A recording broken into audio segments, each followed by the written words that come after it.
नमस्कार. Hello doctor कार्यक्रमामध्ये सर्वांचं मनापासून स्वागत.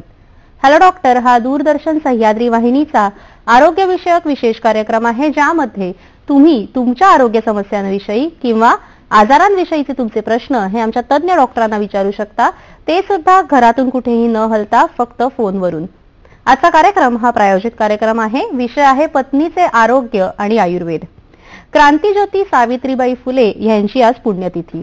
आपल्या पतीच्या म्हणजेच महात्मा ज्योतिराव फुले यांच्या ध्यासाला, स्त्री शिक्षणाला मूर्त रूप देणारी ही थोर भारतीय समाजसेविका. या थोर दाम्पत्याला वंदन करून आणि सावित्रीबाईंचे पुण्यस्मरण करून 8 मार्च जागतिक महिला दिन याच्या सुद्धा औचित्याने आजच्या आपण विशेष कार्यक्रमाचं आयोजन केलेलं आहे. पत्नीचे आरोग्य आणि आयुर्वेद या विषयावर आपल्याला मार्गदर्शन करतील प्रसिद्ध आयुर्वेदाचार्य वैद्य समीर जमदग्नी. नमस्कार डॉक्टर, तुमच्या या कार्यक्रमामध्ये स्वागत. नमस्कार. वैद्य समीर गोविंद जमदग्नी आयुर्वेदाचार्य, आयुर्विद्या पारंगत आहेत. 34 वर्षांपासून पुणे व मुंबई येथे यशस्वी आयुर्वेदिक चिकित्सक म्हणून कार्यरत आहेत. श्री विश्ववती आयुर्वेदीय रुग्णालय कोल्हापूर येथे प्रमुख चिकित्सक म्हणून कार्यरत आहेत. Nargis Dutt memorial cancer hospital Barshi येथे प्रमुख चिकित्सक म्हणून कार्यरत आहेत. कॅन्सर, हृदयरोग, क्रिटिकल इलनेसेस, वंध्यत्व, गतिमंदत्व, मतिमंदत्व, पर्सनॅलिटी डिसऑर्डर या व इतर आजारांवर उपचारांमध्ये त्यांनी विशेष प्रावीण्य मिळवलेलं आहे. मराठी व हिंदी चित्रपटसृष्टीतील कलाकार, साहित्य, क्रीडा, राजकीय व सामाजिक क्षेत्रातील अनेक नामवंत व्यक्ती त्यांचे आयुर्वेदिक उपचार घेत आहेत. वैद्य समीर जमदग्नी सरांच्या दवाखान्यामध्ये सरांच्या मार्गदर्शनाखाली आणि सल्ल्याने सर्व आजारांचे निदान व उपचार करण्यासाठी तसेच वेळेचा अपव्यय टाळून रुग्णांच्या सोयीसाठी 26 एक्सपर्ट डॉक्टर्सची टीम सतत कार्यरत असते. वैद्य समीर जमदग्नी सरांकडे श्री विश्वामृत आयुर्वेद अध्ययन या उपक्रमाद्वारे विद्यार्थ्यांना गुरुकुल पद्धतीने आयुर्वेदाचे शिक्षण विनामूल्य दिले जाते. दर्शक हो, पत्नीचे आरोग्य आणि आयुर्वेद असा आजच्या कार्यक्रमाचा विषय आहे आणि कार्यक्रमामध्ये प्रश्न विचारण्यासाठी तुम्ही उत्सुक असालच. प्रश्न विचारण्यासाठी लागतील आमचे दूरध्वनी क्रमांक. आमचे दूरध्वनी क्रमांक असे आहेत 022. हा मुंबई बाहेरच्या प्रेक्षकांनी एसटीडी कोड डायल करायचा आहे. मोबाईल धारकांनी सुद्धा हा कोड डायल करायचा आहे. आमचे 2 क्रमांक आहेत. पहिला क्रमांक 24908050. दुसरा क्रमांक 24988050. या दूरध्वनी क्रमांकांवर संपर्क साधून आपण आमच्या कार्यक्रमामध्ये जरूर सहभागी होऊ शकता. जास्तीत जास्त प्रश्न आम्ही नेहमीच आमच्या कार्यक्रमामध्ये घेण्याचा प्रयत्न करत असतो, म्हणून फोन करताना कृपया आपल्या टीव्ही संचाचा आवाज कमी ठेवावा. प्रश्न हा विषयाला अनुसरून थोडक्यात आणि सलग विचारावा. आजच्या कार्यक्रमातील तज्ञ वैद्य समीर जमदग्नी यांच्याशी थेट संपर्कासाठी त्यांचा पत्ता, दूरध्वनी क्रमांक आम्ही दुसऱ्या विश्रांतीनंतर आणि कार्यक्रमाच्या शेवटी दोन्ही वेळेला दाखवणार आहोत, याची आपण सर्वांनी नोंद ठेवावी. यत्र नार्यस्तु पूज्यन्ते तत्र रमन्ते तत्र देवता ही आपल्या भारतीय संस्कृती आहे आणि या भारतीय संस्कृतीला वंदन करून आजच्या विषयाला आपण सुरुवात करूया. नमस्कार डॉक्टर, पुन्हा एकदा आजच्या कार्यक्रमामध्ये स्वागत. सर, फारच अनोखा आपण म्हणू शकतो असा विषय आज घेतलेला आहे. आयुर्वेदामध्ये पत्नीच्या आरोग्याविषयी काय सांगितले आहे, खूप सर्वांना उत्सुकता आहे या विषयाबद्दल तुमच्याकडून जाणून घेण्याची. वयानुसार सर मला सांगा की स्त्रियांना हे कोणते आजार होऊ शकतात? बरोबर आहे. आता लग्नाचा काळ हा जो आहे तो 35 वर्षाचा आहे. म्हणजे ज्या वेळेला पूर्वीच्या काळामध्ये स्त्रीला नातू व्हायचा किंवा नात व्हायची अशा वेळेला आता लग्न होतात असं झालेलं आहे. खरं म्हणजे पाण्यामध्ये लग्न करणं वगैरे असं पूर्वी प्रकरण असायचे. प्रत्येक गोष्टीला काही मेरिट्स असतात, काही डिमेरिट्स असतात. ती लहान मुलं पाण्यात लग्न झाली ज्या वेळेला वाढायला लागतात त्यावेळेला एकमेकाची काळजी कशी घ्यायची, केअरिंग आणि शेअरिंग त्यांना जमत असतं. एकमेकाचा अहंकार कसा असतो तो त्यांना लहानपणापासून समजत असतो आणि नंतर वयात आल्यानंतर तारुण्यसुलभ ज्या गोष्टी आहेत त्या घडून त्यांची आयुष्याची घडी खूप चांगली बसायची. आणि त्यामुळं आणि त्याच्यात महत्वाचा भाग काय असायचा की 9 वर्ष दोघांच्या मध्ये अंतर असायचं. 25 तत्व वर्षे पुमान नारी तू षोडशे असं म्हटलेलं आहे. आता काय होतं, नवऱ्यापेक्षा बायको कदाचित थोडीशी मोठी असे होतं आणि मधलं अंतर खूप कमी किंवा क्लासमेट वगैरे एकमेकाच्या वर्गातले वगैरे असे ते असल्या कारणानं काय होतं की समजून घेणं हा भाग जो आहे तो खूप कमी होतो आणि भांड्याला भांडं लागणं हे संसारात चालायचं असं होतं. पण आता भांड्याला भांडं लागणं म्हणजे संसार असं झालेलं आहे. तर हा सगळा भाग लक्षात घेता पत्नी आणि पती ह्यांच्यातलं जे सहजीवनाचं नातं आहे ना, ते आयुर्वेद कोणत्या पद्धतीने उलगडून सांगतो आणि काळजी कशी घेतली जायला पाहिजे हे बघणं खूप गरजेचं आहे. त्यासाठी पहिल्यांदा ह्याच्या पुढच्या पिढीने हे करायला पाहिजे की लग्न लवकर कशी होतील आणि करिअर आणि लग्न ह्याच्यामध्ये तुम्ही काहीतरी वेगळा फरक करायला पाहिजे. ह्या पद्धतीने या विषयाकडे जर बघितलं गेलं तर मग आजचा विषय जो आहे तो सुफलित झाला असं म्हणता येईल, असं एकंदरीत आहे. असं होतं की पत्नीचं आरोग्य म्हणताना नवऱ्याने तिची काय काळजी घ्यायची हा भाग जो आहे ना तो जास्ती चांगल्या पद्धतीने सांगितला जाणं हे गरजेचं आहे आणि तेच आपण आता करायचं आहे. असाच पुढचा एक कार्यक्रम लोक हो पुरुष हो होणार आहे तो म्हणजे पतीचं आरोग्य आम्ही त्यामुळे एकाच नाण्याच्या दोन्ही बाजू आहेत आणि आयुर्वेद दरवेळेला ज्या ज्या पद्धतीने आणि ज्या ज्या दिशांनी विचार करता येईल यासाठी चरकाचार्य जे आहेत ज्यांच्या ग्रंथामध्ये आम्ही शिकतो आणि चरकस्तु चिकित्सेत असं म्हटलेलं आहे, त्यांनी प्रत्येक डायरेक्शनला जाऊन विचार केलेला आहे. त्या पद्धतीने पत्नीचं आरोग्य जे आहे ते नवऱ्याच्या पर्स्पेक्टिव्हवरनं कसं असायला पाहिजे आणि तो कशी तिला मदत करू शकतो. फक्त तू लढ असं म्हणणं जरी झालं ना आणि पाठीवरती एक कौतुकाची थाप जरी पडली ना तरी तिचा उत्साह द्विगुणित होतो. ती प्रकृती आहे आणि पुरुष हा पुरुष आहे आणि त्या दोघांचा मिळून हा सगळा जो ह्याचा सर्ग आहे, निसर्गाचा सर्ग आहे तो चालत असतो. हे जर लक्षात घेतलं ना तर ह्या विषयाची ग्रॅव्हिटी खूप वेगळी आहे. महिला दिन असल्या कारणानं आणि आता तुम्ही सांगितलं तसं सावित्रीबाई फुलेंच्या कार्याच्या गौरवाला एक आदरांजली म्हणून सुद्धा ह्या विषयाकडे आपल्याला बघता येईल. निश्चितच. आणि आपण म्हणतो की पत्नी म्हणजे भार्या किंवा गृहिणी, म्हणजे गृहिणीचं जर स्वास्थ्य चांगलं असेल तरच त्या संपूर्ण कुटुंबाचं स्वास्थ्य सुद्धा चांगलं राहू शकतं. अतिशय स्तुत्य असा आजचा विषय आहे सर. आणि सगळ्यांना अतिशय उत्सुकता आहे की पत्नीचं आरोग्य म्हणजे सगळ्या पतींना आपल्या पत्नीचं आरोग्य चांगलं राहावं अशी मनोमन नेहमीच इच्छा असते. पण त्या दिशेने काय मार्गक्रमण करावं त्याविषयी आज आपण छान मार्गदर्शन सर कराल हे नक्कीच वाटतं. सर आपण म्हणतो की स्त्री म्हणजे पत्नी, मग हिचं मूल जेव्हा होतं किंवा मूल होण्याच्या अनुसार काही अवस्था असतात. बरोबर. कसं होतं आता मगाशी जो विषय होता तो त्याची री पुढे ओढायची जर झाली तर 8 वर्षात भवेत गौरी 9 वर्षात रोहिणी 10 वर्षात भवेत कन्या आता ऊर्ध्व रजस्वला असं म्हटलेलं आहे. तर हे जर लक्षात घेतलं तर रजस्वला अवस्था जी आहे म्हणजे कळीचं रूपांतर फुलामध्ये होणं ही प्रक्रिया जी आहे ती 10व्या वर्षानंतर होते. आणि लग्न होण्याच्या आधीचा हा जो काळ आहे ज्याला मेनार्चय असं म्हटलं जातं त्यावेळेला किंवा सयानी होणं जे म्हटलं जातं त्यावेळेला जी काळजी घ्यायची ती आई वडिलांनी घ्यायची असते. आणि छातीला पोक काढून चालणं किंवा खाण्याची आबाळ करणं, पाळीच्या काळातली स्वच्छता नीटनं पाळणं असं जर व्हायला लागलं तर मग ज्या वेळेला ती रजस्वला अवस्थेतून पुढे येते आणि तरुणी म्हणून जेव्हा वागायला लागते त्यावेळेला त्याच्यामध्ये काही आजाराची बीज जी आहे ती पहिली जाऊ शकत असतात. तर हे पहिल्यांदा आई वडिलांनी लक्षात घ्यायचं प्रकरण आहे. जवळच्या तज्ज्ञ अशा स्त्री वैद्यांच्याकडे जाऊन जर भेटलं गेलं तर त्यांना हा सल्ला उत्तम मिळू शकतो. आणि मग पाळीच्या काळात कसं वागायचं, पाळी होऊन गेल्यानंतर कसं वागायचं, त्याचे आरोग्याचे नियम काय आहेत, या सगळ्या परिचर्या ज्या आहेत ना ह्यांवरून आपण विशेष करून प्रत्येक परिचर्येवर पण लक्ष केंद्रित करणार आहोत. पण आपल्याला पहिला प्रश्न आलेला आहे. सखाराम प्रश्न विचारतायत बीडवरून. नमस्कार. ठीक आहे. नमस्कार, बोला. हा मी सखाराम कदम बोलतोय, हरिओम, बीड जिल्हा. हा बोला. तर सर माझ्या पत्नीचं हमेशा डोकं दुखतो. बर. अच्छा. तिचं वय किती आहे? 45. बर बर. आणि आम्लपित्ताचा किंवा ऍसिडिटीचा त्रास आहे का तिला? नाही नाही तसं काही नाही, पण थोडं काही असं कामामध्ये. चष्मा लागलाय का त्यांना? चष्मा लागलेला आहे का? हो चष्मा लागलेला आहे. हो. बर. आणि रोज सकाळी दुखतं संध्याकाळी का दिवसभर दुखतं? नाही नाही असं हमेशा नाही दुखत, कधी कधी थोडं कामाचं टेन्शन, बर घरामध्ये थोडे तणाव झाला की. बर बर बर, काय हरकत नाही. ठीक आहे, उत्तर देऊया. असं आहे की त्यांचं वय 45 आहे त्यांच्या पत्नीचं. तर आता हे मेनोपॉजकडे जाणारं वय आहे आणि स्ट्रेस टेन्शन एन्झायटीचा परिणाम जर डोकं दुखत असेल तर मग रक्तदाबाशी त्याचा खूप वेळा संबंध असतो. डोकं मागच्या बाजूला दुखत असेल तर युजली रक्तदाब आणि किडनीशी संबंधित रक्तदाब जो आहे त्याचा विचार करायचा. पुढच्या बाजूला डोकं जर दुखत असेल तर रस धातू आणि कफाचा विचार करायला लागतो. साईडला डोकं दुखत असेल तर मांस धातूचा विचार करायला लागतो. माथा दुखत असेल तर रक्त आणि पित्ताचा विचार जास्ती करायला लागतो. तर आयुर्वेदामध्ये जे चरक विमासान अध्याय 8 मध्ये सारता परीक्षण सांगितलेलं आहे त्याच्यानुसार ही कॅटेगरी करता येते आणि त्याच्यावरनं वैद्याला नेमकं निदान होतं. तर त्यांनी त्यांच्या पत्नीला बीडमध्ये खूप मोठे मोठे वैद्य आहेत तिथं जाऊन सचिन रेवणवार म्हणून एक मोठे वैद्य आहेत तिथे, त्यांच्याकडे जाऊन तुम्ही पथ्यारी काढा नावाचं औषध घ्या आणि ते गोदंती आणि शिरशुलादी वटी ह्याच्याबरोबर जर घेतलं गेलं तर त्यांची डोकेदुखी तात्काळ कमी येईल. डोकं दुखण्याचा दुसरा संबंध जो असतो तो पोटाशी असतो युजली आणि मग त्याच्यातनं ट्रायजेमिनल न्यूरालिया सारखी लक्षणं जी असतात ती मायग्रेन सारखी जी आहे ती येत असतात. तर पित्त धराकाला आणि मज्जाधराकाला ही जर दुरुस्त केली गेली तर त्यांचं हे आत्ताचं दुखणं जे आहे ते नक्की जाऊ शकतं. सर आणि म्हणजे प्रश्न विचारण्यापूर्वी व्यत्यय केलेला तुमच्या बोलण्यामध्ये सर पुढे काय सांगाल? आता त्या अवस्था जर लक्षात घेतल्या गेल्या तर तारुण्याची जी अवस्था आहे पहिल्यांदा 1 वर्ष आयुष्यभर साधारण पत्नी हेच स्वरूप तिचं कायमस्वरूपी राहतं. असं म्हटलं जातं की स्त्री ही क्षणाची पत्नी आणि अनंतकाळची माता असते वगैरे. तर ह्यातल्या ललित गोष्टी ज्या आहेत त्या लक्षात जरी घेतल्या तरी अवस्था लक्षात घेत असताना नंतर ती गर्भिणी अवस्थेला प्राप्त होते. त्या गर्भिणी परिचर्या सांगितलेली आहे. लाल रंगाचे कपडे घालायचे नाहीत, पायावर पाय टाकून बसायचं नाही, डाव्या कुशीवर जास्ती झोपायचं, अंगाला त्या काळात तेल लावायचं नाही, अंग रगडून घ्यायचे नाही, असे वेगवेगळे प्रकार जे आहेत ते आयुर्वेदामध्ये सांगितलेले आहेत. आणि ते पाळले गेले तर मग बाळाचं आरोग्य चांगलं राहतं, पोटातल्या गर्भाचं, आणि स्त्रीचंही आरोग्य चांगलं राहतं. तिचं वजन जे आहे ते 9 ते 13 किलो वाढायला पाहिजे गर्भिणी अवस्थेत ते वाढतं.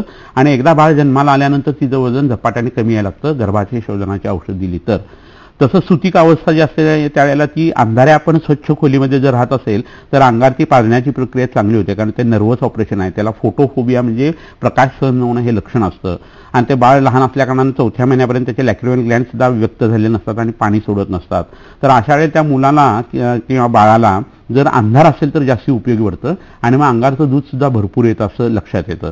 मग अंगाला तेल लावणं, शेकणं वगैरे ही प्रक्रिया, धुरी देणं हे जर केलं गेलं तर त्यातनं इन्फेक्शनचे फोकस जे आहे ते कमी केले जातात आणि ती गर्भिणी परिचर्यानंतर सुतिकाची परिचर्या उत्तम होते. आणि तेव्हा त्याच्यातनं जेव्हा ती आई म्हणून बाहेर येते त्यावेळेला तिची जी काळजी घ्यायची असते ती पाळी पुन्हा नीट येण्यासाठी, गर्भाशयाचं आकुंचन व्यवस्थित होण्यासाठी आणि तिला उत्पन्न होणारे नंतरचे वाताचे आजार होऊ नयेत म्हणून काळजी घेणं गरजेचं असतं. तर ह्याच्यात नवऱ्याने थोडी जरी तिला मदत केली ना, अंगाला तेल लावण्यासाठी, शेक करण्यासाठी, पाणी गरम करून देणं वगैरे ह्या गोष्टी, जेवत असताना काही ठराविक विशिष्ट गोष्टी जेवणाच्या आधी तिच्यासमोर जर आणून ठेवल्या, आलं आणि मिठासारख्या गोष्टी, आणि त्या जर तिने घेतल्या ना तर एवढ्या छोट्याशा गोष्टीमुळे खूप मोठा फरक पडतो.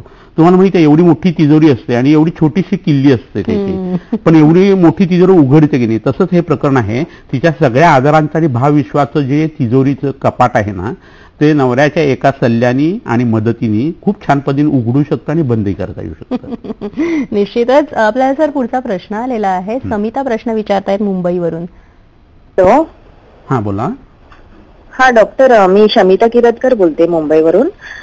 मला आमवाताचा त्रास आहे, रिमेटेड आर्थरायटिस सांगितलं डॉक्टरांनी. माझं वय 35 आहे आणि माझं ANA म्हणून टेस्ट केलं, त्याच्यामध्ये ते 323 आहे आणि RA टेस्ट पॉझिटिव्ह आहे आणि एक टेस्ट केलेली आहे ASO म्हणून, त्याचे पण 281 आहेत, ते पण पॉझिटिव्ह दाखवलंय.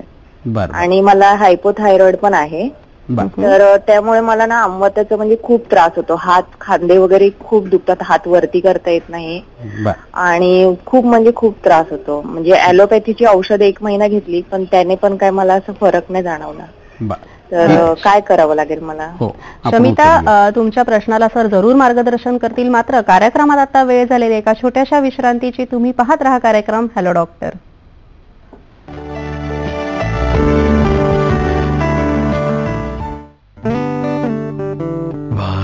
वाढा माझ्या संगे,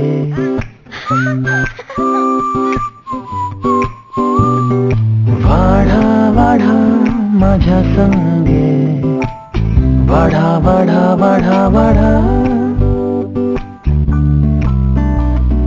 ह्याप्रमाणेच मुलांच्या सोबत वाढत आहेत LICचे चिल्ड्रन्स प्लॅन, जे देतात आकर्षक रक्कम मुलांच्या वाढीच्या प्रत्येक टप्प्यावर. वाढा माझ्या संगे. आपल्या जवळपास कुठे रस्ता, पूल किंवा मेट्रोचं काम चाललं असेल, कुठल्या गावात किंवा शहरात स्कूल, कॉलेज आणि इस्पितळ बांधलं जात असेल, आपण दिलेल्या इन्कम टॅक्स मधून देश क्षणोक्षणी प्रगतीच्या मार्गावर चालत असेल, स्वच्छ होत आहे, स्वस्त होत आहे, उज्ज्वल होत आहे, कुशळ होत आहे, सुरक्षित होत आहे, दीर्घायुषी होत आहे, समृद्ध होत आहे, भारताचं नवनिर्माण होत आहे. आपल्या ऍडव्हान्स टॅक्सच्या प्रत्येक हप्त्यासोबत याच्या प्रगतीचा वेग वाढत आहे. या वेगाला थांबवू नका. 15 मार्च 2018च्या आधी आपल्या ऍडव्हान्स टॅक्सचा 4था आणि अखेरचा हप्ता भरा.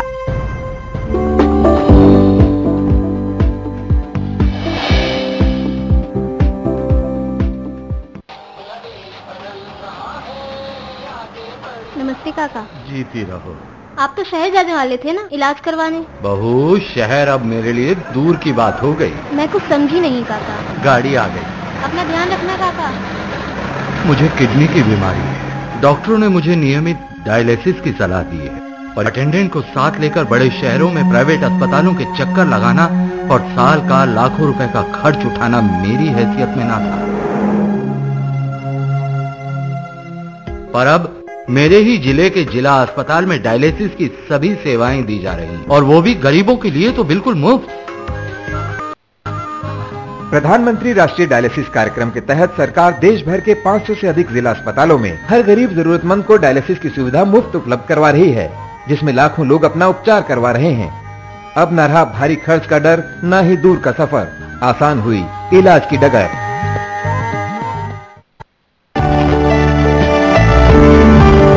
विश्रांतीनंतर सर्वांचं पुन्हा एकदा हॅलो डॉक्टर कार्यक्रमामध्ये स्वागत। आजचा कार्यक्रम हा प्रायोजित कार्यक्रम आहे। विषय आहे पत्नीचे आरोग्य आणि आयुर्वेद, आणि सहभागी आहेत वैद्य समीर जमदग्नी। आजच्या कार्यक्रमातील तज्ञ वैद्य समीर जमदग्नी यांच्याशी थेट संपर्कासाठी त्यांचा पत्ता, दूरध्वनी क्रमांक आम्ही दुसऱ्या विश्रांतीनंतर आणि कार्यक्रमाच्या शेवटी दोन्ही वेळेला दाखवणार आहोत, याची आपण सर्वांनी नोंद ठेवावी।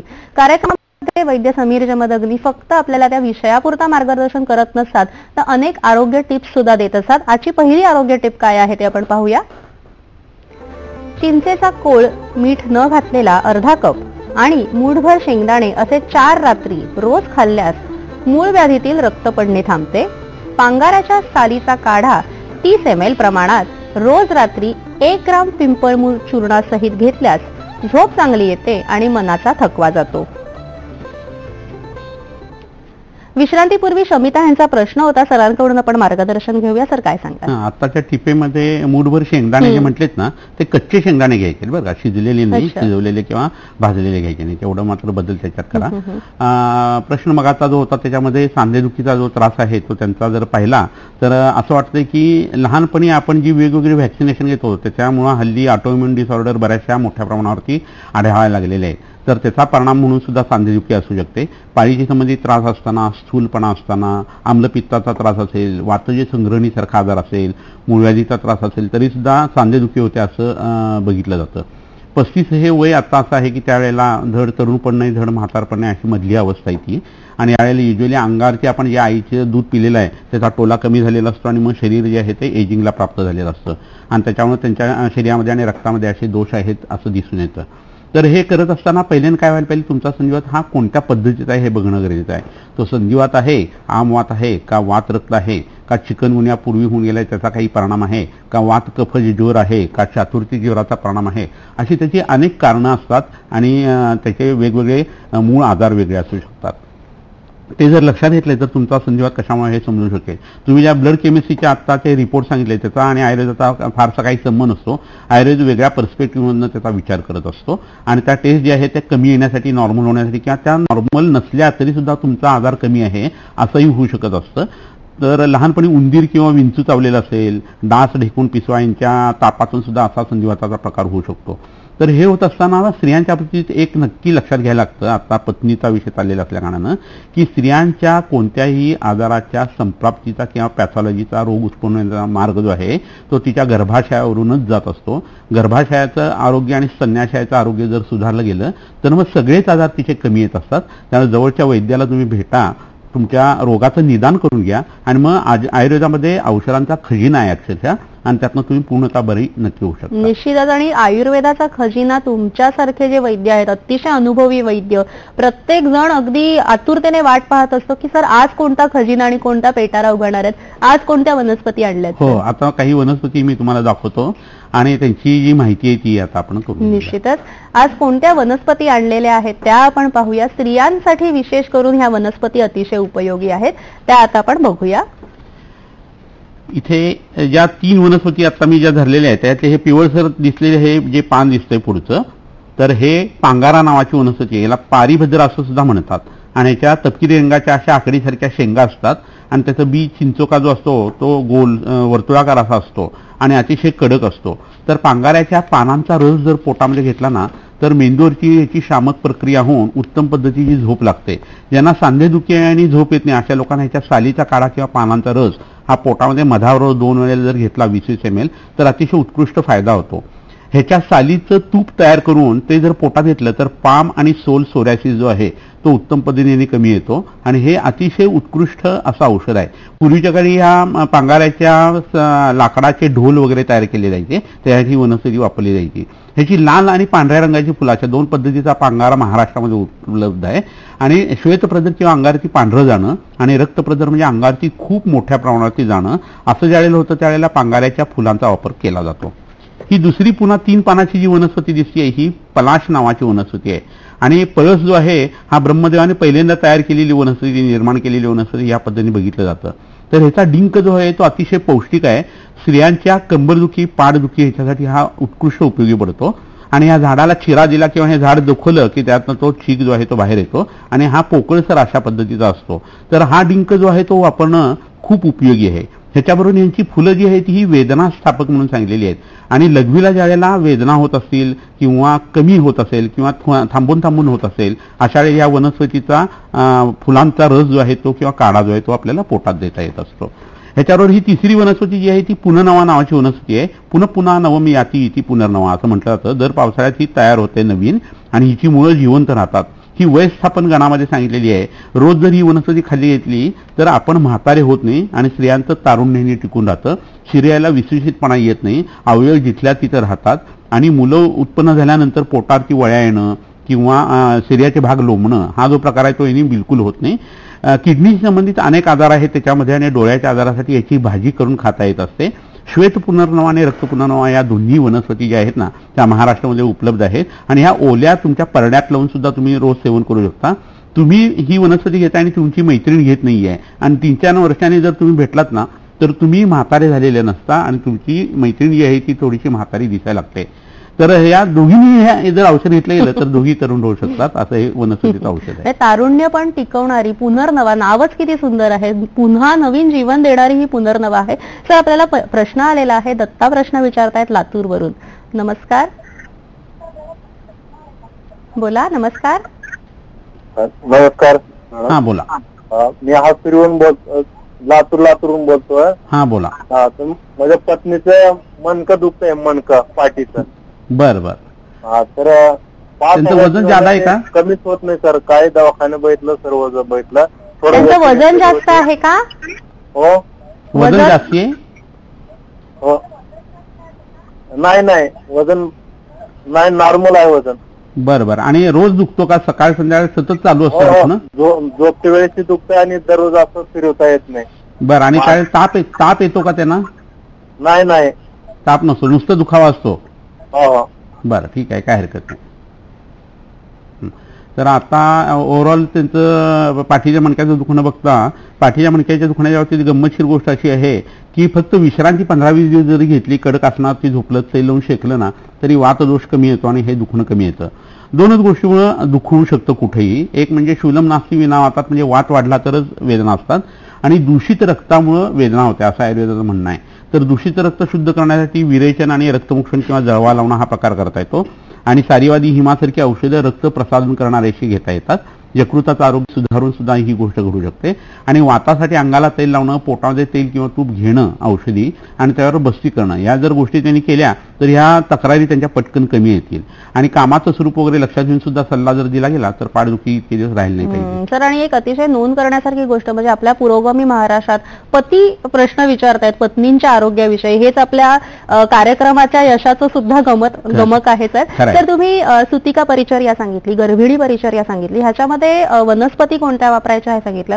रजस्वला परिचर्या काय असते? बरोबर. कसं होतं स्त्रियांच्या बाबतीत, स्पेशली लग्न झालेल्या स्त्रियांच्या बाबतीत आणि एखाद दुसरं मूल झालेलं असेल आणि त्याच्या आधीची अवस्था जरी असेल तरी गर्भाशयाला ज्यावेळेला आतून जखम असते त्यावेळेला ते एंडोमेट्रियम जे आहे ते झडून बाहेर पडत असतं आणि त्याला आपण मासिक रजस्राव असं म्हणत असतो. तर त्यावेळेस स्त्रियांचं भावविश्व हे बदललेलं असतं. बऱ्याच स्त्रियांना मूड स्विंग येतात. पाळीच्या आधी त्यांना रडायला येणं, चिडचिड होणं किंवा घरची खूप आठवण येणं, आपली कोण काळजी घेत नाही असं वाटणं असं होतं.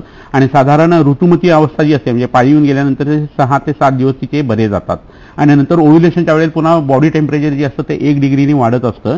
आणि ज्वर जो आयुर्वेदात सांगितलेला आहे तो मनसंताप लक्षण ह्या पद्धतीने सांगितलेला आहे. म्हणजे मनालाही ताप आहे आणि शरीरालाही ताप आहे तर तो ज्वर आहे असं आयुर्वेद म्हणतो. आणि असं होण्याचं कारण काहीतरी हे रज जे आहे ते आमाशयात म्हणजे जठरामध्ये तयार होतं असं आयुर्वेदाचं म्हणणं आहे. आणि तिथे रसाचे 2 भाग होऊन एकापासून रक्त, मांसमेद, अस्थि, मज्जा, शुक्र ही धातू तयार होतात आणि दुसऱ्यापासून रज तयार होतं की जे गर्भाचं पोषण करतं, गर्भाशयाचं पोषण करतं. आणि ते जर झालं नाही तर मग ते पाळीच्या वेळेला बाहेर पडून जात असतं. म्हणजे शरीराचं डिटॉक्सिफिकेशन सुद्धा त्यातनं होत असतं. तर शरीरामध्ये साचलेली विष बाहेर पडणं ही प्रक्रियाही त्यावेळेला होत असते. त्यावेळेला तिच्या अंगारचं लोड जे आहे कामाचं ते कमी करायला पाहिजे, मनावरचं लोड कमी करायला पाहिजे. अशा 10 स्त्रिया जर एका ऑफिसमध्ये काम करत असतील आणि वेगवेगळ्या त्याला पाळी येत असेल तर एकीचं काम दुसरीनं वाटून घेऊन ऑफिसमध्ये सुद्धा विश्रांती घेणं हे खूप गरजेचं आहे. स्वच्छता पाळायची पण आंघोळ करायची नाही असं आयुर्वेदाने सांगितलेलं आहे. कोरडं अन्न खायला पाहिजे. चटईवरती झोपणं, घोंगड्यावरती झोपणं हे करायला पाहिजे. असं केल्या कारणानं आज जखम जी आहे त्याच्यामध्ये इन्फेक्शन्स होत नाही, पाळी तर एकदम मेंटेन होतो आणि त्यामुळे म्हातारपण येत नाही, मुलं व्हायला अडचण येत नाही. तर ही रजस्वला परिचर्या शिकून जर घेतली तर मग मासिक पाळीच्या वेळेस खूप अंगार जाणं, गाठी पडणं, दुर्गंध येणं, चिडचिड होणं, कंबर दुखणं, नको ती पाळी असं वाटणं, ह्या सगळ्या गोष्टी कमी होतात. तरी सुद्धा त्याला शाल्मली नावाच्या वनस्पतीची पावडर आणि जिरे असं खडी साखरेवर जर घेतलं गेलं तर पाळीच्या काळात कोणताही त्रास होत नाही. पाळीच्या आधी 10 दिवस तुम्ही दशमूला रिक्ष घेतलं तरी सुद्धा पाळीच्या संबंधित कोणताही त्रास होत नाही आणि त्यातनं तुम्ही बाहेर पडू शकता. निश्चितच. आणि हा शाल्मली म्हणजे जी काटेसावर आहे, अतिशय सुंदर त्याचा फुलारा असतो, त्याविषयी आपण जाणून घेऊया. पण असा आपल्याला एक प्रश्न आलेला आहे. सुमन प्रश्न विचारतायत पुण्यावरून. नमस्कार. हॅलो. नमस्कार, बोला. मला प्रश्न विचारायचा आहे की थायरॉइडला ह्याच्यामध्ये थायरॉइडसाठी आयुर्वेदात उपचार आहेत का? ओके. अजून काही प्रश्न? तुम्हाला त्रास होतोय का? थायरॉइडचं वजन वाढलंय, दुखी वगैरे आहे, मणक्याची झीज झालीये. बरं, ठीक आहे. आणि वय किती आहे तुमचं सुमनताई? खांदा दुखतो. वय माझं 57 आहे. ठीक आहे. निश्चितच तुमच्या प्रश्नाला सर जरूर मार्गदर्शन करतील. इतरही अनेक वनस्पतींच्या बाबतीत सर मार्गदर्शन करणार आहेत. मात्र कार्यक्रमात आता वेळ झालेली एका छोट्याशा विश्रांतीची आणि विश्रांतीनंतर वैद्य समीर जमदग्नी यांच्याशी थेट संपर्कासाठी त्यांचा पत्ता, दूरध्वनी क्रमांक सुद्धा पाहणार आहोत. आत्ता घेऊया एक छोटीशी विश्रांती.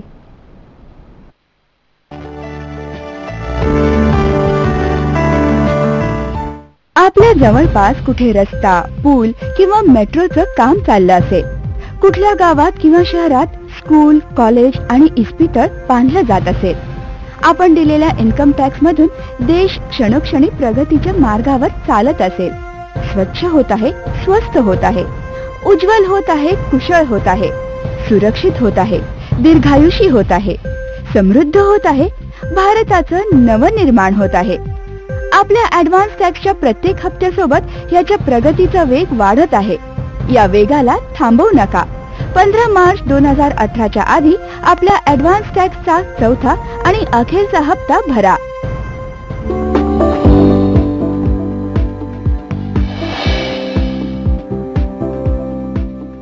तुझ्या पप्पांनी नाही म्हटलं तर? इन्स्पेक्टर आहेत, हिटलर थोडेच आहेत माझे पप्पा. 1-2 तास बसून तुझी टेस्ट घेतील, मग हो म्हणतील. कसले टेस्ट? हा तर यंग मॅन, नाव काय तुझं? रवी. जे काय असेल ते. शिक्षण किती झालंय? मी काय करतोस? हल्ली ड्रग्स वगैरे घेत नाहीस ना? नाही. आणि अपूच्या अगोदर किती गर्लफ्रेंड होत्या? तुझं HIV स्टॅटस काय आहे? हा बोला. HIV ची लक्षणं दिसण्यासाठी कित्येक वर्ष लागू शकतात. जर आपण कधी असुरक्षित यौन संबंध ठेवले असतील किंवा संक्रमित सुईचा वापर केला असेल तर जवळच्या ICTC क्लिनिक मध्ये HIV परीक्षण अवश्य करून घ्यावे. मग प्रेमाची प्रत्येक परीक्षा समजा पास. सरकारी इस्पितळात परीक्षण आणि इलाज गुप्त आणि मोफत. HIV पासून बचाव, जीवनाची खरी परीक्षा. काय तुम्ही इन्कम टॅक्स रिटर्न फाईल केले आहे का? जर नसेल तर असेसमेंट इयर 2016-17 व 2017-18 चे बिलेटेड रिटर्न तसेच असेसमेंट इयर 2016-17 चे रिवाइज रिटर्न व्याजासह 31 मार्च 2018 नंतर फाईल करता येऊ शकणार नाही. आणि आता इन्कम टॅक्स भरणे झाले खूपच सोपे, कारण आता हे आहे फक्त 3 क्लिकचे काम. पहिले, ई फायलिंग पोर्टलवर रजिस्टर करा. दुसरे, आपल्या उत्पन्नाचे योग्य आकलन करून ऑफलाईन किंवा ऑनलाईन मोड मध्ये रिटर्न तयार करून जमा करा. तिसरे, EBC, आधार किंवा डिजिटल सिग्नेचरने व्हेरीफाय करा. आणि हो, एकूण फाईल रिटर्न्स मधील 1% कमी रिटर्न्स कम्प्युटर सॉफ्टवेअरद्वारे समीक्षेसाठी निवडले जातात. म्हणजे इमानदार करदात्यांनी घाबरायचे नाही आणि इन्कम लपवणारे वाचणार नाही. लक्षात ठेवा, 31 मार्च 2018 पर्यंत आपले रिवाइज किंवा बिलेटेड इन्कम टॅक्स रिटर्न नक्की फाईल करा. विश्रांतीनंतर सर्वांचं पुन्हा एकदा हॅलो डॉक्टर कार्यक्रमामध्ये स्वागत. आजचा कार्यक्रम हा प्रायोजित कार्यक्रम आहे. विषय आहे पत्नीचे आरोग्य आणि आयुर्वेद आणि सहभागी आहेत वैद्य समीर जमदग्नी. आजच्या कार्यक्रमातील तज्ज्ञ वैद्य समीर जमदग्नी यांच्याशी थेट संपर्कासाठी त्यांचा पत्ता, दूरध्वनी क्रमांक आम्ही आता दाखवणार आहोत, तो तुम्ही टिपून घ्या किंवा मोबाईल कॅमेऱ्याने फोटो काढून घ्या. वैद्य समीर जमदग्नी, श्री विश्वामृत आयुर्वेदिक चिकित्सालय व पंचकर्म केंद्र, 1369 सदाशिव पेठ, नातूबाग, बाजीराव रोड, पुणे. दूरध्वनी क्रमांक 07774 918 193, 07774 929 114, 09595 810 727, 08087 347 921, 08087 732 333, 020 244 30259. कार्यक्रमात आता पुढची टीप आपण बघूया. पुढची टीप अशी आहे, हातापायाला खूप घाम येत असल्यास गोकर्णीच्या पानांचा रस 2 चमचे, आल्याचा रस 1 चमचा व त्यात थोडासा मध घालून दिवसातून 2 वेळा घ्यावा. असे 21 दिवस करावे. सागरगोट्याच्या आतील मगज उगाळून चेहऱ्यास लावल्यास मोठ्या आकाराच्या तारुण्य पिटिका नष्ट होतात. विश्रांतीपूर्वी आपल्याला प्रश्न होता सर, त्या प्रश्नाचं आपण उत्तर घेऊया. त्यांचा प्रश्न होता सुमन यांचा, 57 वर्षांच्या आहेत त्या, थायरॉइडचा त्रास आहे आणि सांधे सुद्धा दुखतात. बरोबर आहे. कसं आहे, थायरॉइड आणि पॅराथायरॉइड ग्लँड जे आहे त्याच्याशी संबंधित आधुनिक शास्त्र कॅल्शियमचा मेटाबॉलिझम धरतं आणि कॅल्शियमशी संबंधित घटना ज्या आहेत त्या तिथं बिघडल्या जातात असं म्हटलं जातं. फक्त असं आहे की TSH जे आहे ते आपल्या मेंदूमध्ये तयार होणारी ती घटना आहे आणि त्याच्या साहाय्याने T4चं रूपांतर T3 मध्ये होणं ह्या पद्धतीने ते वापरलं जात असतं. तर हे सगळं लक्षात जर घेतलं तर एक्सरसाइज करणं आणि प्राणायाम करणं हे जर स्त्रियांनी केलं ना तर 10 पैकी 7 स्त्रियांना जो आता थायरॉइडचा हायपोथायरॉइडिझमचा त्रास जाणवतो ना हा जाऊ शकतो. तर मन प्रसन्न ठेवून उज्जाई प्राणायाम, ओंकार, अनुलोम विलोम आणि कपालभाती करायचं, ब्रिस्क वॉकिंग किंवा भरभर चालण्याचा व्यायाम जो आहे तो करायचा. तर बऱ्याच स्त्रियांचे हे प्रॉब्लेम सॉल्व्ह होतात. बऱ्याच वेळा ह्याच्यात हेरिडिटी फॅक्टर दिसतो असं लक्षात येतं, पण व्यायामाचा अभाव आणि इमोशनल स्ट्रेस हेच त्याचं कारण असतं. त्यामुळे स्त्रियांनी ह्या गोष्टी ज्या आहेत त्या प्राणायामाच्या हिशोबाने करणं खूप गरजेचं आहे. विदारी नावाची वनस्पती ती सकाळी घेणं आणि पुनर्नवा, वेखंड आणि त्याच्याबरोबर शतावरी हे रान कांद्याच्या रसावरती घेणं असं जर केलं गेलं तर हायपर आणि हायपोथायरॉइडिझम जो आहे ना तो एकाच औषधाने कमी होतो. ही एक विचित्र घटना आयुर्वेदामध्ये घडते. अदरवाईज आधुनिक शास्त्रामध्ये निओमर्कॅझोल आणि थायरोनाम वगैरे हे जे आहे ते वापरायला लागतं. तर आयुर्वेदात दुधारी शस्त्र एकच वनस्पतीचं असं वापरलं गेलेलं आहे.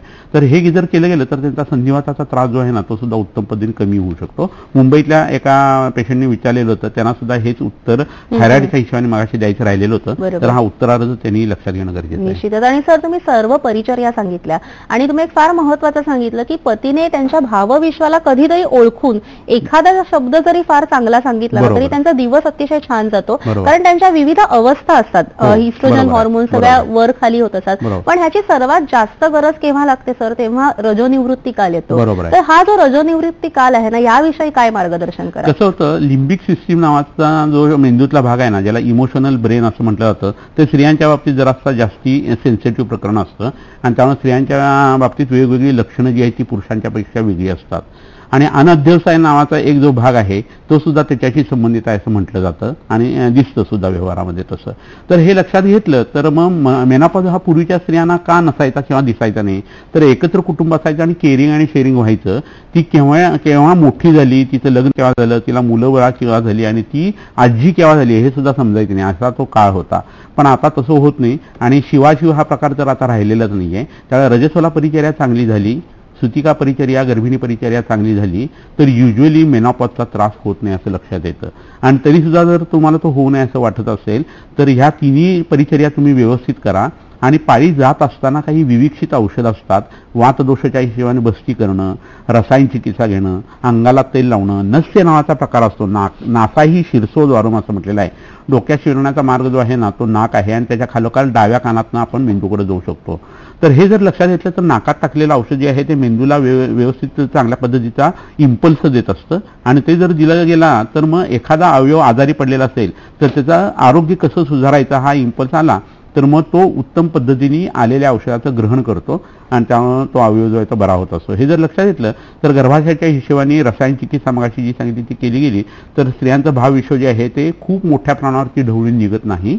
आणि मग आपली काळजी घेणार कोणतरी आहे हे जरी फक्त लक्षात आलं ना तर त्या स्त्रीला आधार वाटायला लागतो. आपल्यासाठी कोणतरी रडतंय ही जी भावना आहे ना ही खूप आवडत असते कोणालाही. आणि कौतुक तर देवादिकांना सुद्धा आवडत असतं. आपण त्याची नावं घेत असताना विष्णू सहस्रनाम हा त्याचाच प्रकार आहे की इतकी विष्णूची नावं वेगवेगळ्या पद्धतीने घेतो. तसंच ते जर आपण आपल्या पत्नीची काळजी घेत असताना ह्या गोष्टी थोड्याच जरी प्रमाणात जरी बघायला सुरुवात केली ना, आपण ते कधीतरी फक्त वाढदिवसाला करतो किंवा लग्नाच्या वाढदिवसाला लक्षात राहिलं तर ते करतो, तर हा जो प्रकार आहे ना तो थोडासा रोजच्या रोज केला तरी चालेल. ऋग्वेदात असं एक म्हणणं आहे की एखादी गोष्ट आहे ती नित्य करावी, छोटीशी असली तरी चालेल. जसं चंद्र सूर्य नित्य उगवतात तसं माणसांनी नित्य असावं. तर हे प्रेम करणं जे आहे ते थोडंसं नित्य जरी राहिलं आणि काळजी घेणं हे नित्य राहिलं ना तर त्याचा खूप चांगलापणा होतो. आणि ह्याची खासियत अशी आहे की तुम्ही समोरच्या माणसाची काळजी घेतली की समोरचा माणूस तुमची काळजी घेतो. म्हणजे एक हात से लो आणि एक हात से दो असं जे आहे तर माझे कान अतिशय तृप्त होतात आणि माझं मन अतिशय प्रफुल्लित होतं हे सगळं ऐकून. सर, जेव्हा आपण मेनोपॉज विषयी बोलतो तेव्हा अनेक वेळेला मेनोपॉज मध्ये हाडं ठिसूळ होणं किंवा अशा काही प्रॉब्लेम सुरू होतात, तर ह्यासाठी काही विशेष वनस्पती आहेत का? हो, आता मी काही वनस्पती आणले त्या मुद्दामून दाखवतो आणि त्याची आपण माहिती करून निश्चित. मेनोपॉज ह्या आरोग्याविषयीचा जो अवस्था आहे स्त्रियांची त्यामध्ये आपल्याला कोणत्या वनस्पती मदत करू शकतात याविषयी आपण सरांकडून मार्गदर्शन घेऊया. इथं आता जे वसंत ऋतू फुललाय माझ्या हातामध्ये तो तुम्हाला मुद्दामून वेगळ्या पद्धतीने जरा दाखवतो. हे फूल जे समोर दिसतंय आता हे शाल्मलीचं फूल आहे आणि ह्याच्यापासून मोचरस नावाची एक डिंकासारखी गोष्ट आहे ती निघत असते. मोचस्रावो हिमोग्राही स्निग्धो वृक्षा कषायका असं म्हटलेलं आहे. तर हा मोचरस जर पोटात घेतला गेला तर स्त्रियांच्या बाबतीत सांधेदुखीचा त्रास अप्रतिम पद्धती कमी येतो. त्यांना जर अल्सरेटिव्ह कोलायटिस किंवा क्रोन्स डिसीज सारखा आजार झालेला असेल आणि पोट सतत बिघडत असेल, गॅसेस होत असतील, जेवल्यानंतर छाती धडधडून घाबरल्यासारखं होत असेल तर अशा वेळेला ह्या वनस्पतींच्या पिच्छाबस्तीचा वापर करता येतो. ही लाल फुलं आहे त्याची जर चूर्ण किंवा हे कच्चं फूल जे आहे ते जर खाल्लं ना तर मसलमधला टोन इतका छान पद्धतीने वाढतो आणि लॅक्टोज शुगर पुन्हा तयार व्हायला लागते आणि लॅक्टिक ऍसिडचं प्रमाण कमी येतं आणि 10 ते 12 वर्षांनी आपण तरुण झालोय की काय असं वाटतं. तर निसर्गात ज्यावेळी ही फुलं यायला लागतील ना तेव्हा प्रत्येक म्हाताऱ्या स्त्री पुरुषांनी 35च्या पुढच्या माणसांनी याचं फूल जे आहे ते रोज रात्री एक असं 21 दिवस सेवन करावं आणि त्याच्या शरीरातला बदल त्यांना जाणवायला लागेल. इतकं अप्रतिम हे औषध आहे. ह्याच्याबरोबर ह्याच्या कंदाला सेमल मुशली असं म्हणतात. तर पुरुषांच्या शुक्रधातूच्या विकारासाठी ही वनस्पती खूप उपयोगी पडते आणि हिच्या अंगावरती काटे असतात म्हणून हिला काटे सावर असं म्हणतात. आणि साईडनी जर बघितलं तर गालावरच्या पिंपल सारखा तो काट्याचा आकार असतो.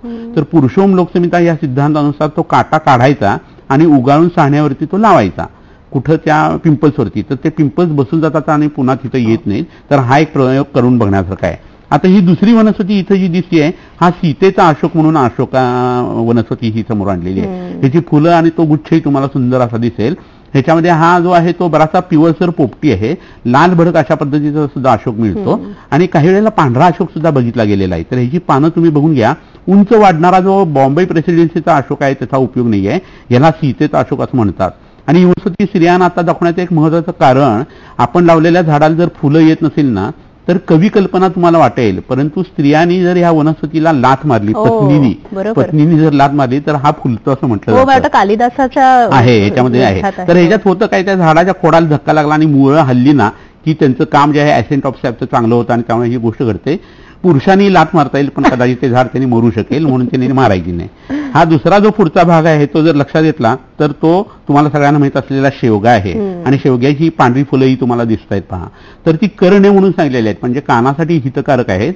त्याचं तेल तयार करून जर कानामध्ये घातलं तर 3 पद्धतीचे आजार आयुर्वेदात सांगितलेले आहेत. एक म्हणजे उच्चई ही श्रव म्हणजे काय जोरात बोललं तरच ऐकू येतं. त्याच्या आधीची एक अवस्था असते की कानामध्ये आवाज येत असो कुई असा किंवा कडकड कडकड आणि कान टोकरायची सवय असलेल्या लोकांना किंवा मुळव्या लोकांना किंवा स्थूल लोकांना हा जास्ती प्रमाणात दिसतो किंवा फटाक्याने वगैरे कानाचा पडदा फाटलेला असतो. अशा वेळेला संधानी अंगणाचं तूप कानामध्ये घालायचं आणि हे तूप कानामध्ये घालायचं तेल आणि याची भाजी जी आहे ती पोटामध्ये घेता येते.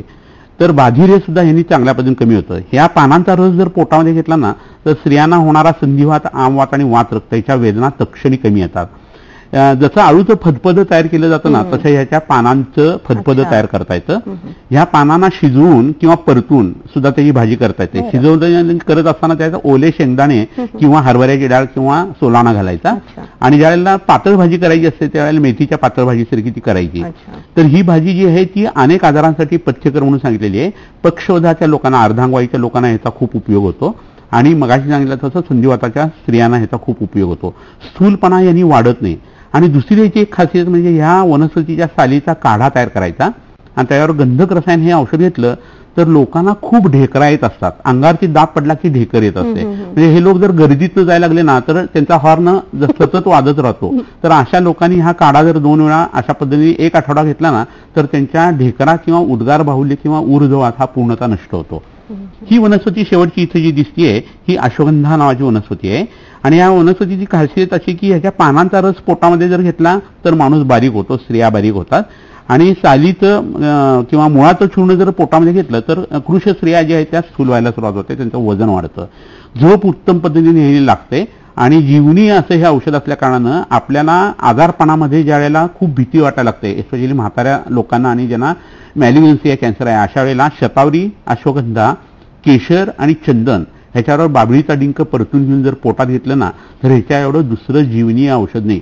जीवन म्हणजे काय, आत्म्याचा मनाचा जो अनुबंध आहे शरीराशी तो टिकवून ठेवणं. त्याच्यासाठी एक वेगळा गण चरकाचार्यांनी सांगितलेला आहे आणि त्यातल्या ज्या वनस्पती आहेत त्याच्याशी अॅनालॉगस असे याचे गुणधर्म आहेत आणि महाराष्ट्रीयन लोक याचा चांगल्या पद्धतीने वापर करून घेतात.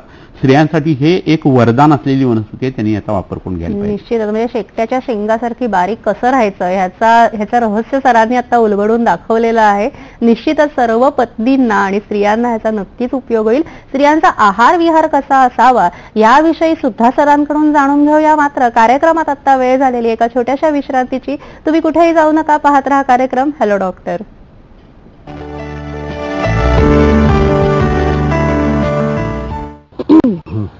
अरे ए राजू बेटा, काय तुझ्या आईला तुझ्याशी काहीतरी बोलायचं आहे. काय आई? काही नाही बेटा, उद्या तू इंजिनिअरिंग कॉलेजला जाणार आहेस ना, घरापासून दूर पहिल्यांदा. अरे माझी डाळ, तुम्ही बोला ना, मी आले. काय बोलायचंय बाबा? तर बेटा ते एच फॉर हिप्पोपॉटमस खूप त्रास होतोय ना त्याला.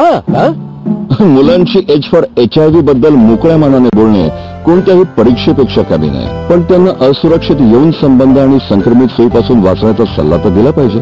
तर द्या आणि करा त्यांच्या संगोपनाची परीक्षा पास. सरकारी इस्पितळात परीक्षण आणि इलाज गुप्त आणि मोफत. HIV पासून बचाव, जीवनाची खरी परीक्षा.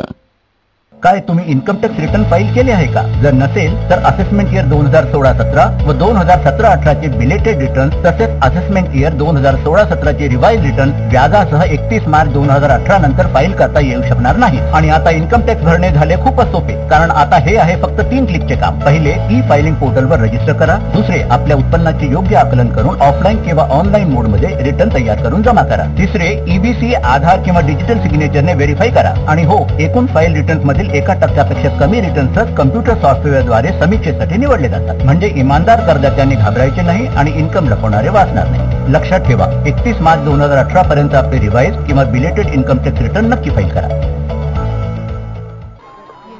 बरोबर नाहीये.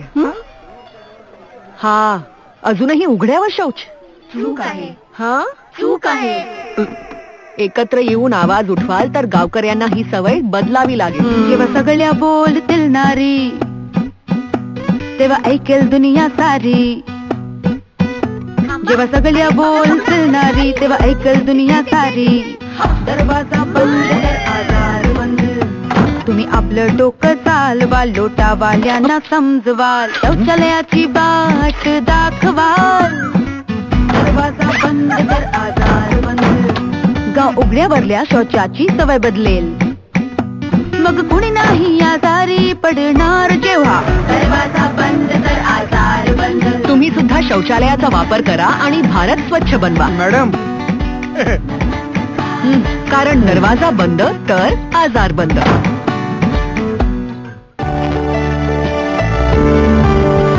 विश्रांतीनंतर सर्वांचं पुन्हा एकदा हॅलो डॉक्टर कार्यक्रमामध्ये स्वागत. आजचा कार्यक्रम हा प्रायोजित कार्यक्रम आहे. विषय आहे पत्नीचे आरोग्य आणि आयुर्वेद आणि सहभागी आहेत वैद्य समीर जमदग्नी. कार्यक्रमामध्ये पुढे जाण्यापूर्वी आपण उद्याचा हॅलो डॉक्टर कार्यक्रम कोणता आहे ते पाहून घेऊया. सह्याद्री वाहिनी हॅलो डॉक्टर प्रायोजित कार्यक्रम थेट प्रसारण रविवार दिनांक 11 मार्च 2018 रात्री 8 वाजता. विषय आहे IVF उपचार पद्धतीचे चमत्कार. सहभाग डॉक्टर सुप्रिया पुराणिक. ईमेलद्वारे प्रश्न विचारून आपण कार्यक्रमात सहभागी होऊ शकता. आमचं संकेतस्थळ आहे hello.drdkmumbai@gmail.com.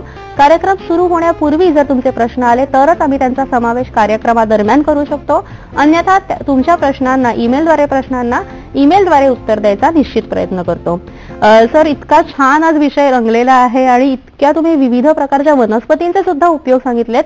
पण आहार विहार स्त्रीचा कसा असावा असं तुम्हाला वाटतं आणि आयुर्वेदात काय सांगितलं? बरोबर आहे. पहिली गोष्ट अशी लक्षात ठेवायला पाहिजे स्त्रियांनी की लग्न झाल्यानंतर 1-2 मुलं झाली ना की मग शरीराचा आकार आधीच अधोगुरु तो स्त्रियांना असतं. खालचा भाग जो असतो तो जाड असतो आणि मग त्याच्यामध्ये शरीराला शैथिल्य यायला लागलं की मग आरशात बघायला नको वाटायला लागतं. आणि स्टीवेअरच्या ज्या अगदी छळकाट्याच्या मुली असतात ज्यांना झिरो फिगर म्हणतात, हे बिलकुल आयुर्वेदाच्या सौंदर्याचं लक्षण नाहीये. सौंदर्याची स्त्री ही वेगळी सांगितली, वृक्ष स्त्री ही वेगळी सांगितली. सुरूपा यवनस्था या लक्षणैर्या विभूषिता या वशा शिक्षिता याचे शास्त्री वृक्ष तपामता असं म्हटलेलं आहे. तर ते लक्षात घेतलं तर विनाकारण तुम्ही खूप बारीक व्हायचा प्रयत्न करायचा नाही. तुमची जेवढी उंची आहे तेवढी तुमची हात पसरल्यानंतरची रुंदी यावी. त्याला आयाम आणि विस्तार असं म्हणतात. बॉडी मास इंडेक्स हा भाग जो आहे तो आयुर्वेदामध्ये नाही आहे. हाईट वेट चार्ट सुद्धा नाही आहे. आणि त्यामुळे खूप जर तुम्ही बारीक व्हायचा प्रयत्न केला तरी तुम्ही आजारी पडता आणि खूप वजन वाढवण्याचा प्रयत्न एखाद्या स्त्रीने केला तरी ती आजारी पडते. तर आयुर्वेदाचा टेक ह्या बाबतीत काय तो तुम्ही वैद्याकडनं समजून घ्यायला पाहिजे. आणि असं असेल तर तुम्ही 40शीला जर आलात तर एक वेळेला जेवायला पाहिजे असं आयुर्वेदाने यज्ञपुरुषी अध्यायामध्ये सांगून ठेवलेलं आहे. म्हणजे संध्याकाळचं जेवण आहे ते 3 संध्याच्या आत करायचं. सकाळचं जेवण 10 ते 1च्या दरम्यान, संध्याकाळचं 5 ते 7च्या दरम्यान आणि संध्याकाळी भाजकं खायला सुरुवात करायची 40 नंतर किंवा फक्त दूध प्यायचं. तर एक वेळा अन्न पचवायची ताकद शरीरातले मोठे आजार काढण्यासाठी शरीर वापरतं. हा एक प्रकारचा उपवास आहे. उपवास म्हणजे देवाजवळ बसून साधना करत राहणं आणि तहानभूक अशी हरवून जाणं विशुद्ध चक्रावरती प्राणायामाचा संयम करून की आपलं पूर्ण लक्षण जे आहे ते परमेश्वराकडे किंवा सॅल्वेशनकडे लागतं. त्याला उपवास म्हटलं जातं. तर उपवासाची मिसळ आमच्या पुण्याला मिळते. तर हा काय खरा उपवास नाहीये. शरीराला एक दिवस विश्रांती देणं हा तो प्रकार असतो. तर फळांचा रस घेऊन किंवा वैद्याकडनं जाऊन तुम्ही प्रकृतीनुसार हा आहार जो आहे तो ठरवून टाका. मधुर, आम्ल, लवण, कटुतिक्त, कषाय असे सगळे रस पोटात जायला पाहिजे. पहिल्यांदा गोड खायचा आणि सगळ्यात शेवटी कडू खायचा आहे. लोक उलट करतात आणि मधुर रस नंतर खातात. त्यामुळे कफ वाढतो आणि वेगवेगळे आजार माणसांना उत्पन्न होत असतात. आणि कडू तर आणि तुरट खाल्लं जात नाही. त्यामुळे वैद्याकडे आलं की त्याचेच काढे आणि चूर्ण जे ती मिळतात. तर तुम्ही हे लक्षात घ्या आणि आधीच जर कडू आणि तुरट गोष्टींचा समावेश केला तर तुमचं आरोग्य चांगलं राहतं. हा आहाराच्या बाबतीतला भाग झाला. आता व्यायामाच्या बाबतीत काय आहे की व्यायाम हा नेहमी अर्धशक्ती व्हायला पाहिजे. अर्ध प्रकरण जे आहे ते मेंदू आपल्या इंद्रियांच्यापर्यंत संवेदना देत असतो. अर्ध प्रकरण इंद्रियांच्याकडनं मेंदूपर्यंत व्हायला पाहिजे. म्हणून अर्धशक्ती व्यायाम आयुर्वेदात सांगितलेला आहे. थोडासा घाम आला, छातीची गती वाढली, हृदयाची, काखेमध्ये घाम आला, श्वास जरा फुलला आणि तोंडाने घ्यावा वाटला की थांबायचा आहे. आणि स्टॅमिना जसा वाढेल तसा हा अर्धशक्ती व्यायाम थोडासा वाढत असतो. पण फिजिक चांगलं व्हावं असं नाही आहे. काय भुललं अशी वरली या रंग असं नाही आहे. संपूर्ण शरीर जे आहे ते फिजिक चांगलं, पोटावरती ॲब 6च्या 6 पार्ट्स दिसत आहेत आणि पोटात आव आहे तर त्याला काही अर्थ नाही आहे. आणि तसंच स्त्रियांच्या बाबतीत आहे. तर तुम्ही छान दिसा परंतु त्याच्यापेक्षा जास्ती आरोग्य संपन्न असा. समदोषा समाग्निश्च समधातू मलक्रिया प्रसन्न आत्म इंद्रिय मनहा स्वस्तिक बिदेत असं म्हटलेलं आहे. त्याबद्दल तुमचं खाणं पिणं वागणं हे पाहिजे आणि व्यायाम पाहिजे. व्यायामामध्ये चालण्याचा व्यायाम हा हृदयाला, किडनीला आणि मेंदूला सगळ्यांना ताजतवानं करतो आणि विश्रांती देतो. त्याच्याबरोबर प्राणायाम आणि योगासनं पाहिजेत. हाऊ एक्सरसाइज किंवा वजन उचलणं हे स्त्रियांनी पत्नींनी करू नये. त्याच्यामुळे त्यांचे मसल जे आहे ते पहिले तयार होतात आणि नंतर मसलमधली गॅप वाढते आणि त्यामध्ये मेद इतका भरतो की आरशाच्या समोर जायची सुद्धा लाज वाटते. निश्चितच. म्हणजे स्वस्थस्य स्वास्थ्य रक्षणम हा जो आयुर्वेदाचा पहिला मोठो आहे याविषयी सर तुम्ही छान मार्गदर्शन करताय. सर, पंचकर्म जे आहे ते स्वस्थ माणसासाठी सुद्धा असतं आणि आतुरासाठी सुद्धा असतं. स्त्रियांनी कोणती पंचकर्म करावी? असं आहे की आपल्या शरीरामध्ये वात, पित्त, कफ हे 3 दोष आहेत आणि दोष धातू मलम मूलम ही शरीरस्थ म्हटलेलं आहे. आणि ज्यावेळेला दोष हे समान असतात त्यावेळेला माणूस आजारी पडत नाही. ते कमी जास्त झाले की माणूस आजारी पडतो. त्यामुळे वात, पित्त, कफ जे हे प्राकृत राहण्यासाठी काय करायला पाहिजे? कफ जर शरीरातला नीट ठेवायचा असेल तर पोटामध्ये मध घ्यायला पाहिजे. आता वसंत ऋतू तो घ्यायचा असतो. पित्त जर वाढलेलं असेल तर ते कमी होण्यासाठी गाईचं तूप उपयोगी पडतं. आणि वात जर वाढलेला असेल तर तिळाचं तेल जे आहे ते पोटात काही प्रमाणात घेता येतं, बाहेरूनही लावता. ही परम औषधं त्याची सांगितलेली आहेत. आणि हे करत असताना वसंत ऋतूमध्ये म्हणजे आता उलटीचं औषध घ्यायचं की कफ कमी होतो, त्याला वमन असं म्हणतात. वर्षा ऋतूमध्ये वात ज्यावेळेला वाढत असतो त्यावेळेला बस्तीचा उपक्रम करायचा असतो. आणि शरद ऋतूमध्ये ऑक्टोबर हीट ज्यावेळेला असते, ती हीट कशी आहे बघा, म्हणजे पाण्यातून आलेला अग्नी नेहमी भयानक असतो. उन्हाळ्यात तुम्हाला हा त्रास होत नाही, परंतु आधी पावसाळा आहे, आम्लविपाकी पाणी तयार झाले आणि त्यातनं आलेला जो अग्नी आहे ना तो भयानक त्रासदायक होतो. म्हणून तुम्हाला ऑक्टोबर हीट जी आहे ती जास्ती त्रास देऊ शकते. त्यावेळेला बीपी वाढणं, हार्ट अटॅक येणं, नाकाचा गुळणा पडणं हे सगळं त्यावेळेला म्हणून घडतं, कारण पाण्यातनं आलेला तो अग्नी असतो आणि तो जास्ती तीव्रतम असा असतो. तर त्यावेळेला तुम्ही विरेचन करायला पाहिजे आणि रक्तमोक्षण करायला पाहिजे, तर तुमचं ते प्रकरणही कमी येतं. ह्याच्यावर उपकर्म जे असतात, नस्य करणं, अंगाला तेल लावणं वगैरे इतरही गोष्टी खूप चांगल्या आहेत आयुर्वेदामध्ये सांगितलेल्या. त्या केल्या तर तुमची शरीर यष्टी सेलाटी राहते. 40 नंतर होणारा बुद्धीवरचा परिणाम कमी होतो. पॉवर ऑफ रिकलेक्शन आणि पॉवर ऑफ ॲक्विजिशन आहे ती चांगली राहते. त्यासाठी चांगल्या वनस्पती आहेत, ब्राह्मी, जटामासीसारख्या किंवा ज्योतिषमंतीसारख्या, त्याही जर वापरल्या तर तुमच्या शरीराचं ओव्हर ऑइलिंग आणि ड्रास्टिक क्लिन्झिंग प्रोसेस जी आहे ती व्यवस्थित व्हायला लागते. तुम्ही तुमच्या गाडीची काळजी घेत असता किंवा त्या बाईचाच फोन येतो तुम्हाला की तुमचं सर्व्हिसिंग आता ड्यू आहे, तसं कोणत्या तरी वैद्याला तुम्ही सांगून ठेवताला ह्या सीझनमध्ये आम्हाला बोलवत चला आणि तुमच्या सगळ्या घराण्यांनी ते करायला पाहिजे. तुम्ही असं लक्षात घ्या की थोडेसे दोष वाढलेले असतील तर ते औषधांना जातात, पण खूप दोष वाढलेले असतील ना तर ते औषधांना जात नाहीत. फक्त डबक्यातलं पाणी आटायचं असेल तर सूर्याची उष्णता, ऊन आणि वारं पुरतं, पण धरणातलं पाणी आटवायचं असेल आणि एवढ्या घाण चुका आपण जर केलेल्या असतील आयुष्यामध्ये तर तुम्हाला बांधच फोडायला लागतो आणि तो बांध फोडणं म्हणजे पंचकर्म आहे. निश्चित, म्हणजे पंचमहाभूतात्मक जे शरीर आहे तेच बाहेरचे जे महाभूत आहे तसंच त्याचं रूप किंवा परिवर्तन हे आपल्या शरीरामध्ये सुद्धा होत असतं. सर, आपण जेव्हा म्हणतो की पंचकर्म जे करायचं आहे ते पंचकर्म, नित्य पंचकर्म, तुम्ही अतिशय छान म्हटलं की प्रत्येकाने स्वतःसाठी वेळ काढणं. आजकाल आपण बुद्धिजीवी खूप माणसं झालेलो आहोत, बुद्धीचं काम खूप करतोय, पण स्वतःकडे, स्वतःच्या आहाराकडे विशेष करून स्त्रियांनी लक्ष देणं अतिशय सर महत्वाचं तुम्ही म्हणताय.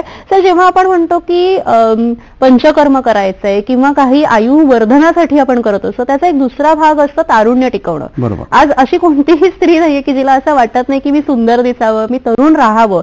यासाठी आयुर्वेद काय सांगतं? पहिल्यांदा काही पथ्य पाळलं जायला पाहिजे. टीव्हीवरच्या वेगवेगळ्या सिरियल आपण बघत असतो आणि आंबट शौकीन असल्यासारखं आपण त्यातल्या गोष्टी ज्या असतात ना त्या कुठेतरी कोरिलेट करत असतो व्यवहारामध्ये. हा मीडिया एवढा जबरदस्त आहे की इथं एडिटिंग होत असतं, हीच गोष्ट लक्षात येत नाही. तर वस्तुस्थिती खूप वेगळी असते आणि आपण बघत असलेल्या गोष्टी खूप वेगळ्या असतात. तर त्यामुळे तुम्ही रमू नका, तिराईतपणे या सिरियल बघायला शिका, म्हणजे तुमच्या मनावरचा ताण जो आहे तो कमी व्हायला लागेल. त्या सिरियल बघत जेवण जर तुम्ही करायला लागला तर त्या भावनांचा परिणाम तुमच्यावरती होतो. पुढं काय घडणार आहे ही उत्सुकता जेवताना नाही उपयोगी. ते अन्न घेणं हे पूर्ण ब्रह्माचं काम आपण करतो आणि तो यज्ञ कर्म आहे आणि वैश्वानावरती तुम्ही हवन करत असता. असं जर असेल ना तर तुम्ही त्याची इज्जत ठेवली पाहिजे, तर तुमच्या शरीराचं आणि मनाचं जे आरोग्य आहे ते टिकणार आहे. असं असेल तर तुम्ही वेगळ्या वेळेला जेवण करायला पाहिजे, टीव्हीवर बसून जेवायला नाही पाहिजे, अन्यथा त्याचा परिणाम खूप मोठ्या प्रमाणावरती येतो. हा पहिला भाग झाला. माहेरी जाणं, आणि माहेरी कोण आता नसेल तर मोठ्या भावाकडे किंवा बहिणीकडे जाणं सुट्टीच्या दिवशी, हे जर तुम्ही करायला लागलात तर तुमचं मन लहानपणीच्या आठवणीमध्ये रमवू शकतं. त्यांचा वेळ बघून तुम्ही हे जायला लागला तर त्या गोष्टी तुम्ही करत चला. ध्यानधारणा साधना जी आहे आपल्या गुरुने दिलेला जो सद्गुरूंचा मंत्र आहे तो तुम्ही करत चला, योगासन करत चला.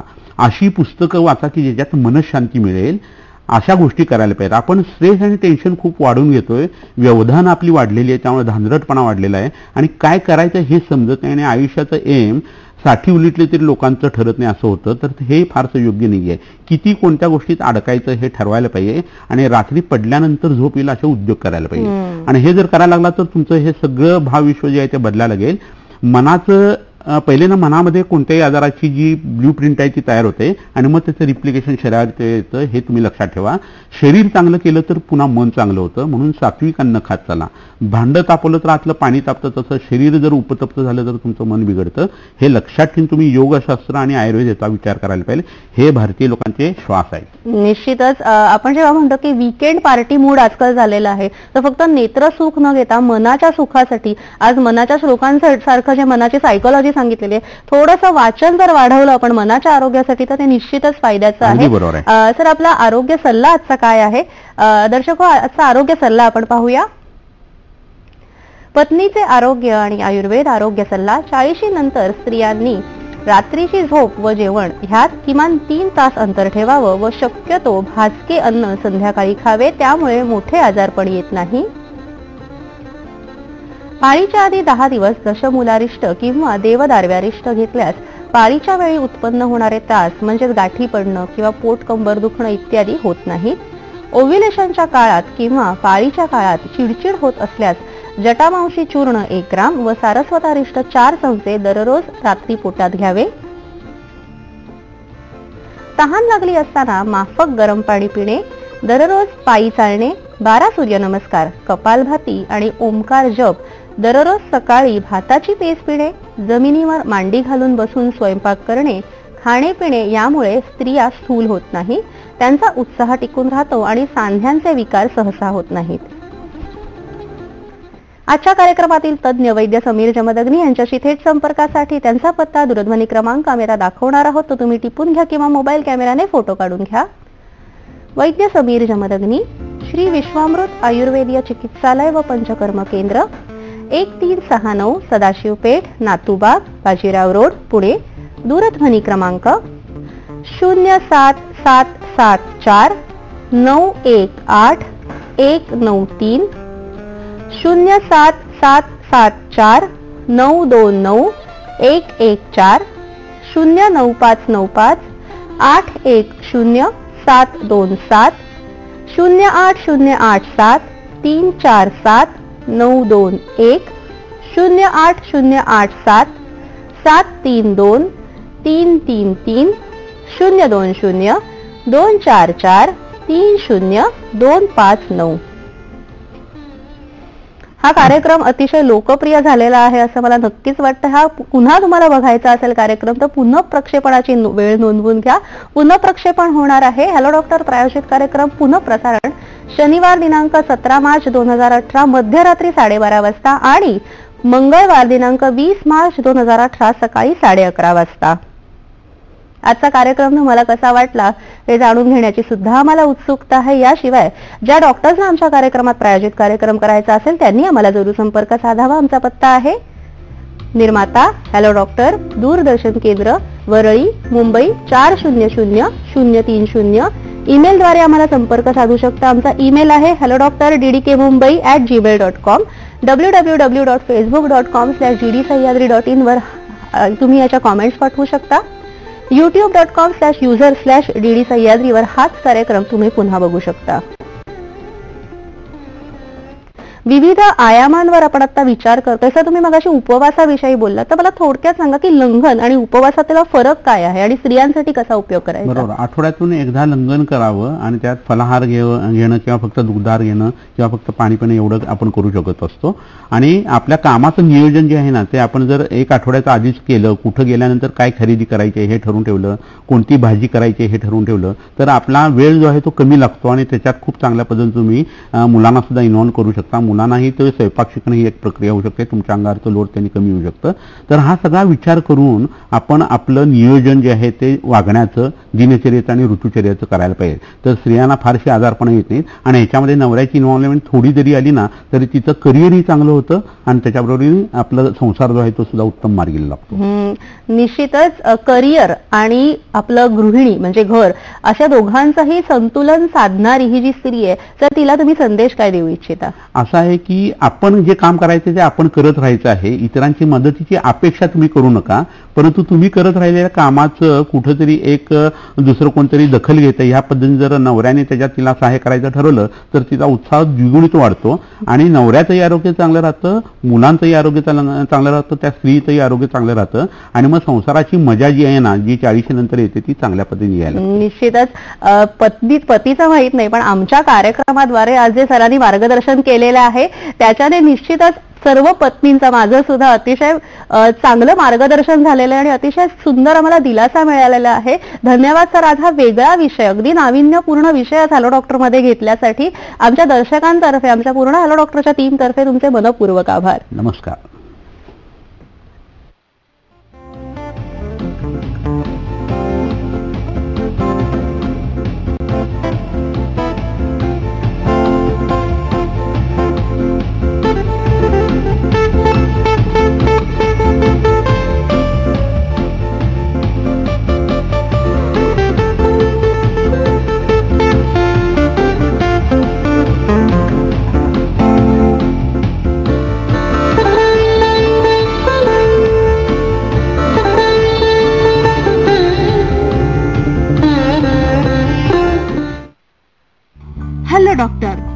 प्रायोजक LIC. LIC ची मिळता साथ, काळजीची सोडा बात.